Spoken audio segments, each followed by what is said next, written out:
में पूरे हिंदुस्तान से लोग इकट्ठा हुए हैं और इस कानून का विरोध कर रहे हैं और हम लोग आशा करते हैं, उम्मीद करते हैं कि ये कानून जो है वापस होगा और जब तक हम लोगों का ये कानून, काला कानून वापस नहीं होता है, निरंतर हम लोग प्रयास करते रहेंगे।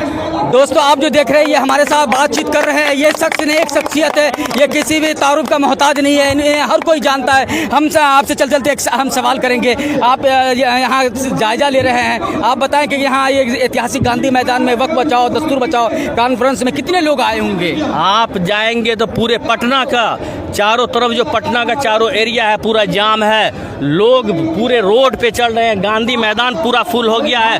पूरे पटना में आज जगह नहीं है, पूरा ट्रैफिक जाम है, क्योंकि पूरे बिहार, उड़ीसा, झारखंड, वेस्ट बंगाल और उत्तर प्रदेश, समझिए पूरे भारत से लोग यहाँ पर इकट्ठा हुए हैं। सिर्फ है वक्फ बचाने के लिए, सिर्फ मुसलमान नहीं है, सभी जाति धर्म, जो लोग संविधान में विश्वास रखते हैं वो लोग संविधान बचाने के लिए आज ऐतिहासिक गांधी मैदान में इकट्ठा हुए हैं। और भीड़ का आप अंदाजा लगा सकते हैं, आप कैमरा दिखा के कि इस तेज धूप में, इतनी कड़कड़ाती धूप में लोग आज यहाँ पर इकट्ठा हुए हैं। बहुत बहुत शुक्रिया। हम एक चीज़ और जानने की कोशिश करेंगे। जिस तरह जो है हमारे प्रधानमंत्री जी कहते हैं सबका साथ सबका विकास, क्या सबका विकास हो रहा है यहाँ पर? मेरा कहने का मतलब है, प्रधानमंत्री महोदय से निवेदन है कि आप सबका साथ सबका विकास की बात करते हैं तो अपने मुल्क में, अपने हिंदुस्तान के लोगों को आप गले नहीं लगाते हैं। दूसरे देश में जाते हैं, यूएई में जाते हैं, वहाँ के लोगों को आप गले लगाते हैं। पहले अपने हिंदुस्तान के भाइयों को गले लगाइए, तब दूसरे मुल्कों में जाकर उन लोगों को गले लगाइए। पहले अपने भाई का हक है। आप पूरे दुनिया में आप जाएंगे, बोलेंगे कि आप हमारे भाई हैं, लेकिन हमारे हिंदुस्तान के भाई आपके इन कानूनों से परेशान हैं। तो इस पर विचार करने की आवश्यकता है। प्रधानमंत्री महोदय से निवेदन है कि ये लोकतांत्रिक हमारा अधिकार है, फंडामेंटल राइट है। अनुच्छेद 19 हमें ये कहता है कि हम लोग इकट्ठा होकर अपनी मांगों को अपना रखें। जो अगर हमारे विरुद्ध काम हुआ है, विरुद्ध कानून बनाया गया है, तो हमारा फंडामेंटल राइट है कि हम अपनी आवाज़ को बुलंद करें। हमारा राइट टू स्पीच है और इस कानून को वापस किया जाए। जब तक ये कानून वापस नहीं होगा, हम लोग निरंतर इस मांग को लेकर खड़े रहेंगे और पूरे हिंदुस्तान में हम लोग रोड पर खड़े रहेंगे जब तक ये कानून वापस नहीं होता।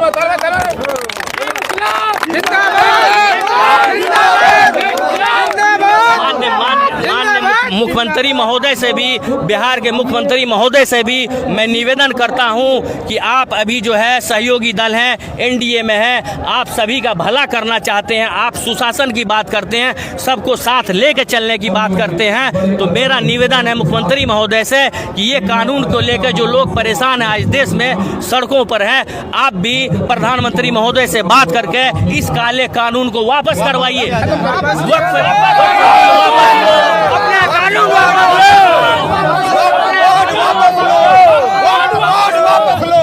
हम एक चीज और जानने की कोशिश करेंगे। अगर काला कानून यहाँ से सरकार वापस नहीं लेती है फिर क्या करेंगे आप लोग?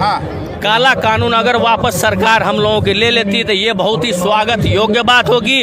हम लोगों को प्रधानमंत्री महोदय से बहुत उम्मीद है, क्योंकि हम सब Bharat, we the people of India, हम भारत के लोग, हम लोग संविधान में विश्वास रखते हैं। प्रधानमंत्री महोदय संविधान का शपथ लेकर प्रधानमंत्री बने। अगर संविधान में विश्वास रखते हैं, सबका साथ सबका विकास में विश्वास रखते हैं, तो इनको ये कानून से जो है फंडामेंटल राइट का हनन हो रहा है, ये कानून उनको वापस करना होगा। क्योंकि सुप्रीम कोर्ट में हम लोग अनुच्छेद 32 ये कहता है, अगर आपके फंडामेंटल राइट का अगर हनन होता है तो आप सुप्रीम कोर्ट में हमारे पास आइए। अनुच्छेद 226 ये कहता है कि अगर आपके फंडामेंटल राइट का हनन होता है तो आप हाई कोर्ट में आइए। तो हम लोग, जो हमारा भारत का सर्वोच्च न्यायालय है, हम लोग वहाँ पर अपने इस हक और हुकूक के लिए, अधिकार के लिए वहाँ पर जाएंगे। और हमको न्यायालय से भी उम्मीद है, आशा है, और हमको प्रधानमंत्री महोदय से हमारी कोई पर्सनल लड़ाई नहीं है, कोई लड़ाई नहीं है। प्रधानमंत्री हैं, उन्होंने कानून बनाया, हमसे पूछा नहीं। हम लोगों से मतलब कि सबसे पहले